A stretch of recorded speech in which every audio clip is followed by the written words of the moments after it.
ang mata mo, lumalabo din yan. Saan pa kayo na-stress? Pag walang pera, inaasam ko, yun yung una yung sasabihin eh. Pag wala kang pera, di ba? Hindi ka lang may stress. Mabaliw-baliw ka pag wala kang pera. Totoo po yan. Ailment, kapag ikaw ay nagkaroon ng karamdaman, lalong-lalo na kung ang karamdaman mo ay may kinalaman sa circulation. Meron kang diabetes, nakabalita na ba kayo or meron pa kayong kakilala na nabulag dahil sa diabetes niya? Diba? Karamdaman, hypertension, cancer. Yung mga yan nakakapagpabulag, nakakapanlabo ng vision. Aging, yung pagtanda. Alam nyo ba na kasabay ng pagtanda, sa pagtanda natin, sumasabay din yung paglabo ng vision. Kaya kung nung bata pa na tayo, pinakain tayo ng magulang natin at tayo ay ginusto natin kumain ng mga kalabasa, mga ganyan. Pagtanda natin, yung pagsabay natin sa pagtanda, malinaw pa rin ang vision natin. Tingnan niyo yung mga taga-probinsya, yung mga nasa bundok. Di ba, pag pupunta kayo sa probinsya, yung mga matatanda, nakikita niyo yung karayom, yung sinulid, sinusuot pa nila yun sa butas ng karayom. Kaya pa nilang magtahi. O sino sa inyo ang nakakapagsiksik pa ng sinulid sa butas ng karayom? Pag malaki ang butas ng karayom, pwede. Pero kapag yung standard size ng butas ng karayom, ang hirap, di ba? O nakikita ko ang nagtataas lang ng kamay ay mga bata pa. Pero yung mga may edad na, hindi na nagtataas ng kamay kasi hindi na kaya. Ako hindi ko na po talaga kaya yun. Yung paglalagay ng sinulid sa butas ng karayom, hindi ko na po talaga kakayanin yun. And also, genetic disorder. Nakabalita ba kayo ng mga ipinapanganak may katarata na? Bagong silang na baby, meron ng glaucoma. Nangyayari po talaga yun. Digital devices. Ayan. Sino sa inyo yung walang cellphone? Taas ang kamay. Sayang, mamimigay pa naman ako ng cellphone mamaya eh. Puro na pala kayo may cellphone eh. So hindi ko na pala ipamimigay yung cellphone na dala-dala ko. Namili pa naman ako ng cellphone kanina. So lahat kayo may cellphone. Ha? Wala kayong cellphone. Sa panaginip nyo siguro wala kayong yan. Sino sa inyo yung nakalaya sa bahay tapos naalala na iwan ng cellphone, binabalikan pa? O, di ba? Di totoo yan. Yung isang hakbang mo na lang. Andun ka na, nakarating ka na sa pupuntan mo, tapos pagkapako na cellphone, wala. Di ba umuwi ka pa dali-dali, tapos kinukuha mo pa yung cellphone mo sa bahay? Di ba ganun ka-importante ang cellphone sa atin? Sana, yung nakikita natin na importansya ng gadgets natin, ganun din sana or much pa ang pagtingin natin sa importance ng pag-aalaga ng mata natin.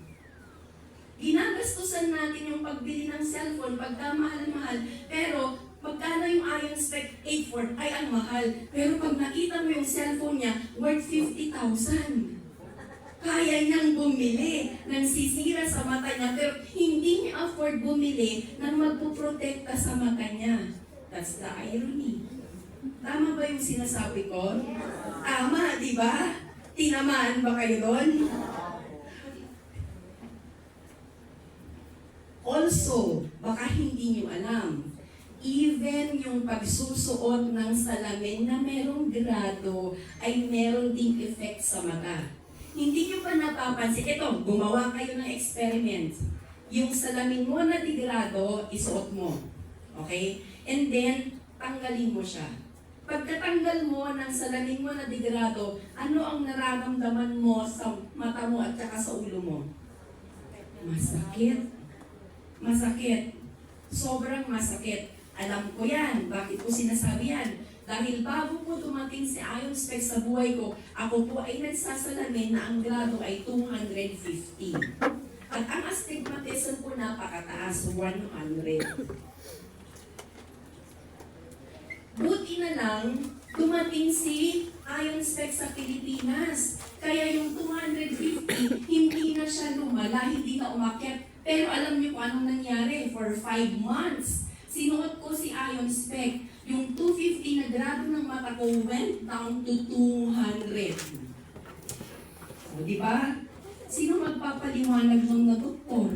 Paano nangyari? Eh pag pumupunta ako sa optometrist, lagi lang sinasabi sa akin, magpapalit tayo ng salamin mo ha, kasi tumaas ang grado ng mata mo. Okay po, Dok. Wala ka naman choice, di ba? Ipapalitan yung grado ng salamin mo. Dating 75, tapos tumaas, naging 100, tapos 125. Sumunod na taon, 150. Sumunod na taon, 200 na. Sumunod na taon, 250. Before you knew it, 1,000 na ang grado ng mata mo. Pero pag pumupunta ka kay Doc, lagi lang niyang sinasabi, magpapalit tayo ng grado ng salamin mo kasi magpapalit tayo ng lens ng salamin mo kasi tumaas yung grado ng mata mo. Di ba wala naman tayong magawa kung hindi, yes, Doc. Magkano po, Doc? Bayad ka naman. Diba? Pero alam po ninyo, first experience, yung nagsuot ako ng Ion Spec na bumaba yung grado ng mata ko, kaya ang saya-saya ko. Pinapalakpakan yun, ba't tahimik kayo? Masyado kayong na-engage dun sa sinasabi ko eh. And then, dahil napakaganda ng resulta ng pagsusot ko sa Ion Spec, tinuloy-tuloy ko yung paggamit. Plus 5 more months. Ito nakakagulat. Nung pumunta ako sa optometrist, yung 200 naging 150 na lang. Diba? Saan ka naman makakuha ng ganong experience? Anong salamin ang isusuot mo para bumaba yung grado ng mata mo? By the way, yung sinasabi kong experience ko yun ha. Hindi ko sinasabi na lahat ng magsusuot kay Ion Spec bababa ang grado ng mata niya. Sinasabi ko po ay akin, kwento ko yun. Ngayon, dahil maganda yung resulta ng pagsusot ko ng Ion Spec, sa tingin nyo, ititigil ko pagsusuot? Hindi. Alam niyo po anong ginawa ko? Nagkwento pa ako ng nagkwento. Lahat ng kakilala kong may problema sa mata, kinuwentuhan ko lahat. Kayo yung pruweba, pati kayo nakwentuhan, kaya nga kayo nandito eh. Diba? O anong ginawa nyo nung after nyo magsuot ng Ion Spec? Diba nagkwento din kayo? So yun ang pruweba na hindi ako nagsisinungaling. Kasi kayo nagkukwento na din kayo. Kasi napakaganda po talaga ng produkto.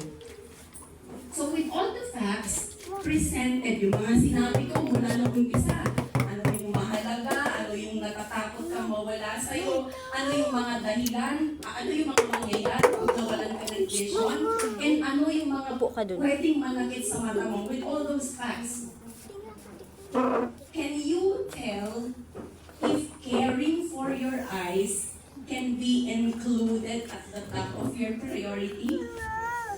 Dati ang priority mo lang, bumili ng damit, bumili ng LV bag, lumang base, LV. Or priority mo, bumili ng kotse, ng bahay, ng gamit sa bahay, ng alahas, di ba? Kung pwede mo na bang sabihin ngayon na isasama mo sa listahan, number 1 sa listahan mo, yung pangangalaga sa vision? Of course, dapat number 1 yan sa listahan natin. So, can you now see the urgency of protecting your eye? Yes, because kung may sakit ang mata niyo, tas wala pa kayong gagawin, doon kayo sa nakakatakot na pwedeng nangyari sa inyo. Pagkabulag. Yan ang magiging ending po ninyo. Buti na lang. Buti na lang meron isang Dr. Soon. Tayo. Na nakaisip, naka-invento ng eyewear na to, kakaibang eyewear. Si Dr. Soon, siya po ay isang Doctor of Biotechnology. Ang mga biotechnologists, ang ginagawa nila, nagde-design sila ng mga devices na makaka-improve or makakatulong. Either ito ay agriculture, medicine pa yan, kahit na anong field. Yan yung kanilang expertise. So si Dr. Soon, ang pinagtuunan niya ng pansin ay paggawa ng isang eyewear na kakaiba. Bakit? Kasi na-realize niya yung issue sa mata. Palala ng palala ng palala ng palala. Di ba nakita niyo naman doon sa data na pinakita ko kanina, di ba? Kung gaano kabilis dumami ang mga nabubulag at nagkakaproblema sa mata. And latest na pakinggan ko or napanood ko sa isang video na naaalarma na ang Department of Health natin sa Pilipinas. Dahil napapansin nila yung mga nagkakaproblema ng mata, pabata ng pabata ng pabata ng pabata. 5 years old, 700 ang grado ng mata. Hindi pa ba tayo maalarma? Eh kung anak mo yun, hindi ka ba maalarma? Tapos wala kang gagawin? Alam niyo ba kung magkano ang paayos ng mata? Surgery, magkano sa tingin niyo? Nagkakahalaga yan ng 25,000, 60,000, 200,000, depende yan sa issue ng mata mo at depende kung kanino mo pa yan ipapaayos. So para maiwasan po natin yung ganitong mga cases, kailangan yung sinasabi ko today, i-process po ninyo para maiwasan natin yung issue sa mata na po pwedeng mag-lead to blindness. So eto na po ngayon yung ating mga finished product. So ito na yung ating iron spec with all the designs. So meron tayong iron spec na nagkakahalaga ng 8,400 at meron din tayong iron spec na nagkakahalaga ng 4,200 pesos. Sino po magsasabing mahal? Oy, walang nagsabing mahal. Naintindihan mo na rin, hindi pala siya mahal. Bigyan mo